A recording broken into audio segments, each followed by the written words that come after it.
Okay, here it says we need to be able to use variables to represent quantities in real world or mathematical problems and construct equations and inequalities. So the perimeter of a rectangle is 64 feet. If the width is 4 feet, what is the length? So again, this is a great problem to draw out the problem. You might think this should be in the geometry unit. I don't disagree with you, but we've been doing perimeter for so long that it's not really geometry anymore. The perimeter of the rectangle is 64. And if we remember, that means if we go all the way around, we add all of these up, that's going to add up to 64. If I took a piece of string and I put it all the way around this, it would be 64 feet. Okay, so it says the width is 4 feet. So this is 4 feet and this is 4 feet. So basically what we know is these two are 4 feet. These two are equal, so we don't know that one. So that's X and that's X. So let's just add everything up like we normally would. So we have two X's. And remember, when we combine like terms, we have 2x, and we have 4 plus 4 is 8, so that's a positive 8 plus 8 equals 64. That's the equation you have to set up, and now we can solve. So let me change colors. I'm going to draw my line. Minus 8, minus 8. See, notice we're not always just going to get an equation. Sometimes we have to make our own equation. So draw our line. I know that cancels out. 64 minus 8. Let's go to the trusty old calculator just in case. 64 minus 8. No careless errors here. 56. So we have 56. So now we still have 2x here all by itself. 2x equals 56. So now I need to solve for x. So I'm going to come over here and I'm going to divide by 2. And divide by 2 because we're already multiplying 2 times x. Remember we said 2 times x, there's x 2 times. So now we have to divide to get rid of it. 56 divided by 2. So we have 56 in there, divided by, remember it's a slash, 2 equals 28. So x equals 28. And let's see if that makes sense. If this was 28 and this was 28 and we added them all together, would that add up to 64? And yes, it would. 28 plus 28 is 56, plus 8 more is 64. Candace works 40 hours per week. Per is probably going to be helpful. She receives a paycheck of $960 every 2 weeks. How much does she get paid per hour? So, per hour. I see per. That usually means some sort of multiplication, okay? So she works 40 hours per week.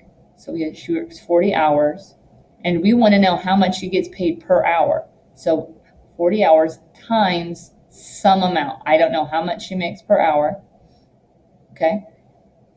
And she receives a paycheck of $960 every 2 weeks. See, they are trying to trick you because you normally would think, oh, I'm going to put 960 here, and that will work because 40 times the hours equals the amount of pay. But this is every 2 weeks, okay? So she doesn't work 40 hours in 2 weeks. How many hours does she work in 2 weeks? She works 80 hours in 2 weeks. So I'm going to get rid of that. And I'm going to say 80 hours in 2 weeks. Or we could have divided that by 2 and found out how many she makes in 1 week. So we could have done that. We could do 40x equals, and let's see, 960, clear again, 960 divided by 2. So she only makes 480 in 1 week. 480 in 1 week, and we can divide. So let's do both.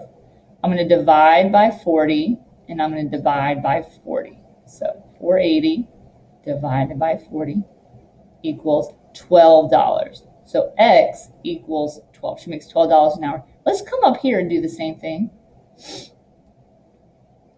960 divided by 80 is $12.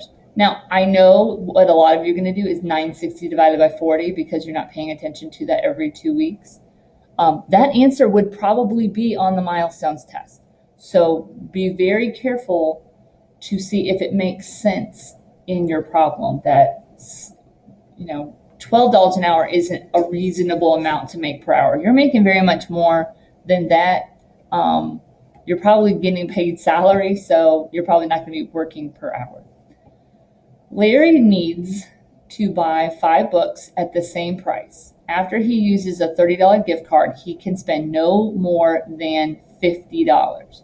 What is the maximum cost of each book that he can buy? So he needs to buy 5 books that cost the same. So 5 times whatever this cost is. Okay. He can only spend $50. So this price minus, because remember, use a gift card that takes it off the price, minus $30 equals $50. He only has $50 to spend. So really, it's like he has $80 to spend because he has that $30 gift card. So this is your equation.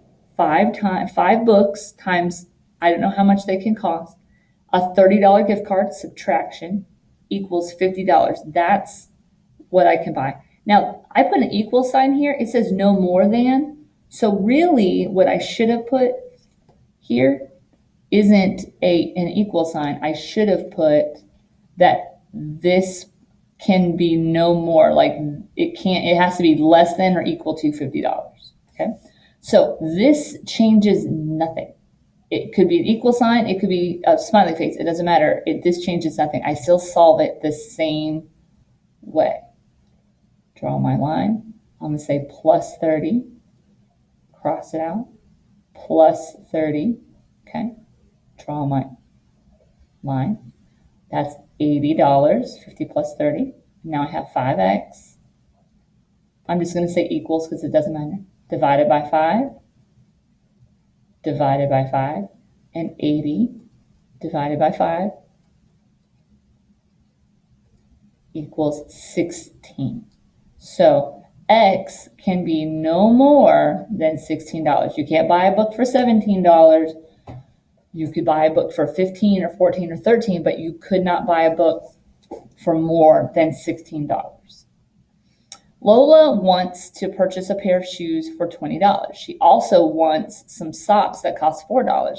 She only has $35 to spend. How many pairs of socks can she buy along with her shoes?